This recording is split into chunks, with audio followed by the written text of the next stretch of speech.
We're here at New Douglas Park as Accies take on the Hearts reserves in the Challenge Cup second round. It's a very strong team to go up against the reserves. The likes of Miko Vertanen coming in, McDonald's came in. Deadline day, Scott McMahon looks to be off. By the time this video goes up, he very well may be at Dundee United already. Josh Mullen continues to start, Regan Mimno stays in. Kyle Monroe, Sean Watt and George Stanger come in from the team that played Queen of the South. It's a very, very strong lineup and I'm expecting a very comfortable win today. Let's hope for a good game. It's a chance for a lot of players to maybe showcase himself under Stuart Taylor a little bit and get some more minutes and get some more fitness. Keep that kind of good positivity that Stuart Taylor's brought in going.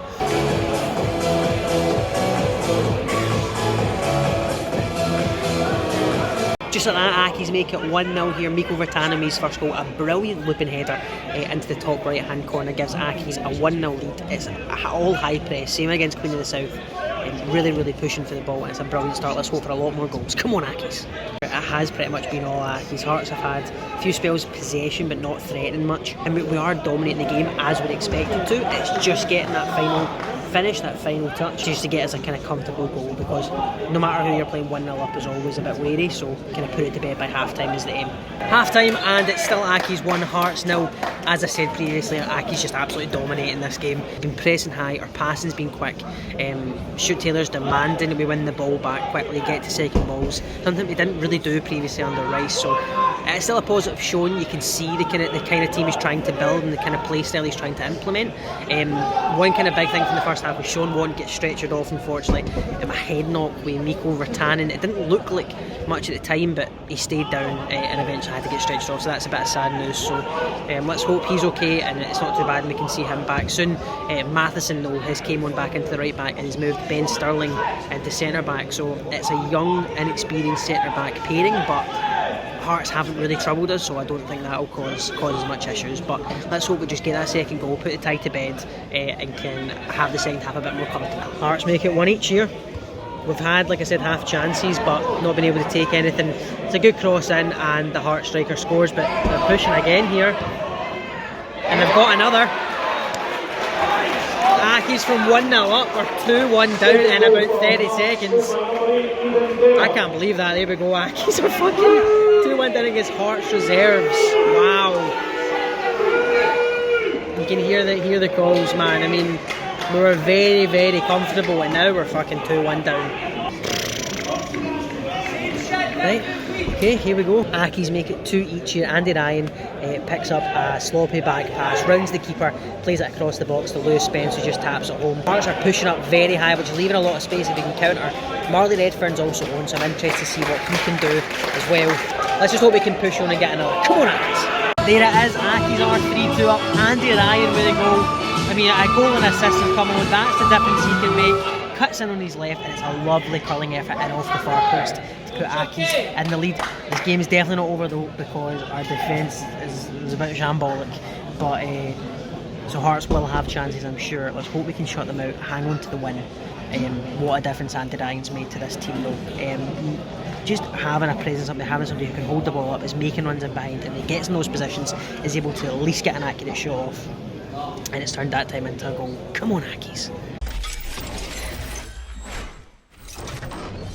I think it was a game of two halves. I thought the first half we did very well and we did what we intended to do, and we got the early goal and we played at a good intensity. With some good play. Second half was nowhere near good enough. I spoke about it in the dressing room afterwards, and they set the standards on Saturday, set the standards again in the first half, but they've also set the standard of what not to do. You know, I've never said it was going to be perfect and there's going to be a lot of hard work. So one thing I will say is that we went to go down and we showed good fighting spirit to get back again, and showed that strong mentality that I'm looking for, and as a group, credit to him for getting the win. Sean Watt, how's he? He's got 2 really bad cuts, one above the eye, one below the eye, and he's got a cut in the back of the head as well. So he's just on his way to hospital just now. Okay. He's sore, but at least he's talking and he appears to be okay right now. And Miko, he came off as well. Was he feeling the effects of the? Yeah, he had a headache. So as soon as you hear that, apparently it wasn't anything worrying or anything like that, but I didn't want to take the chance. There was no point in risking something like that. I mean, the pain he was feeling was just due down to the clash, but we don't think it's anything sinister or anything like that, but just not any point taking a risk on that. Close to getting anyone else in today? I mean, obviously transfer deadline dates.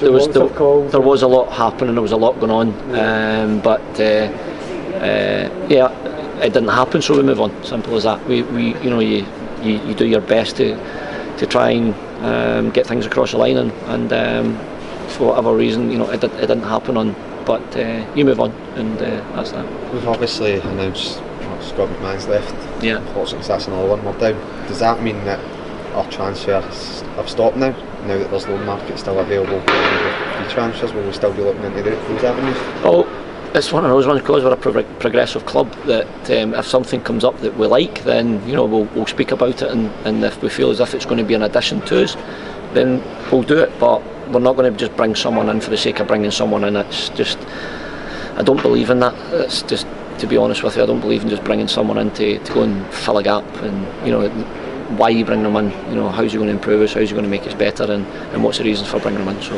all those questions will be asked. And the fact David Templeton wasn't in the squad again, is that something the fans should be worried about?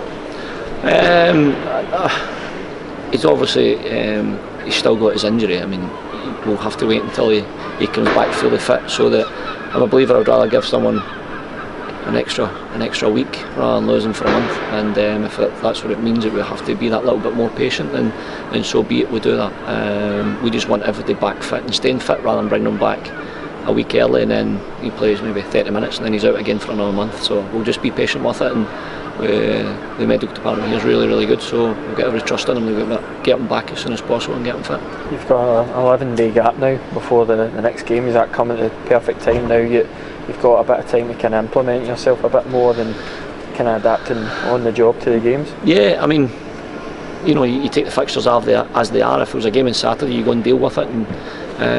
But you know, we've got an opportunity now to go and do some more work on the pitch, and we'll do that.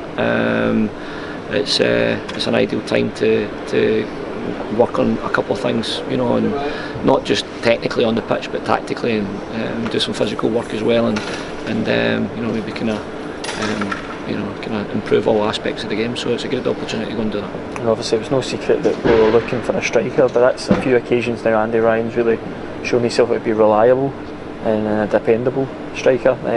He always looked like scoring when he came on, in my opinion. Are you confident that he can be the kind of main striker that we were looking for? I've known Chucky since he was a kid, from when I was here before, and that's what he does, and he does it really, really well, is score goals. He also has got a great work ethic as well, so he's obviously been away, been at other clubs, he's came back again, and he's just showed tonight the qualities that he's got. His work ethic's fantastic, as it was on Saturday. That's 2 goals in 2 games for him, and I thought it was a great finish tonight. But we've also got Moyo up top as well, who has a threat in different ways.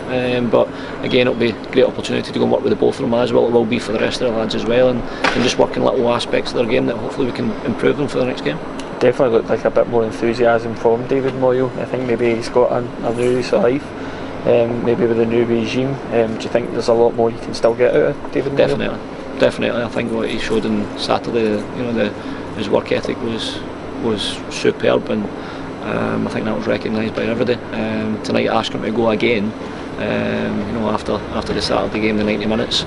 You know, it was great that I think he got 60 minutes or 70 minutes, something like that.